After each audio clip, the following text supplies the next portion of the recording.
17वीं शताब्दी में जन्मे साल्वेग के पिता लालवेग एक मुगल सूबेदार थे और माता ललिता एक हिंदू ब्राह्मण थीं। एक युद्ध में साल्वेग गंभीर रूप से घायल हो गए। जब हकीमों ने हाथ खड़े कर दिए तब उनकी माता ने उन्हें भगवान जगन्नाथ कृष्ण की शरण में जाने को कहा। साल्वेग ने सच्चे मन से प्रार्थना की और वे पूरी तरह ठीक हो गए। इस चमत्कार के बाद उनका जीवन बदल गया और वे भगवान जगन्नाथ के परम भक्त बन गए। गैर हिंदू होने के कारण साल्वेग को पुरी के मुख्य मंदिर में प्रवेश की अनुमति नहीं थी। वे दुखी तो हुए लेकिन निराश नहीं। वे वृंदावन चले गए और वहां रहकर भगवान के भजनों की रचना करने लगे। वे जानते थे कि साल में एक बार रथ यात्रा के दौरान भगवान स्वयं मंदिर से बाहर आकर सबको दर्शन देते हैं। साल्वेग ने रथ यात्रा में शामिल होने का संकल्प लिया।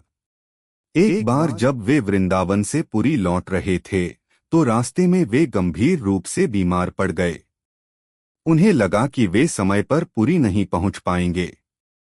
उन्होंने रोते हुए भगवान से प्रार्थना की, हे प्रभु, जब तक आपका यह दीन बालक आपके दर्शन न कर ले तब तक अपने रथ को आगे मत बढ़ने देना। वहां पुरी में रथ यात्रा शुरू हो चुकी थी।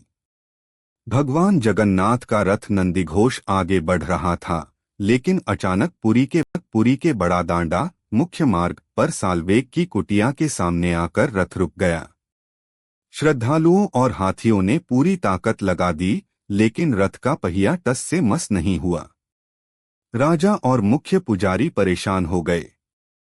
तब भगवान ने पुजारी को स्वप्न में दर्शन देकर बताया कि वे कहीं नहीं जा रहे हैं, बल्कि अपने भक्त साल्वेग की प्रतीक्षा कर रहे हैं। 7 दिनों तक भगवान का रथ उसी स्थान पर खड़ा रहा। 7वें दिन जब साल्वेग रोते हुए वहां पहुंचे तो भगवान के दर्शन पाकर उनके चरणों में गिर गए। साल्वेग के दर्शन करते ही रथ अपने आप आगे बढ़ गया। साल्वेग के देहांत के बाद उसी स्थान पर उनकी मजार समाधि बनाई गई। आज भी यह परंपरा जीवित है। हर साल रथ यात्रा के दौरान भगवान जगन्नाथ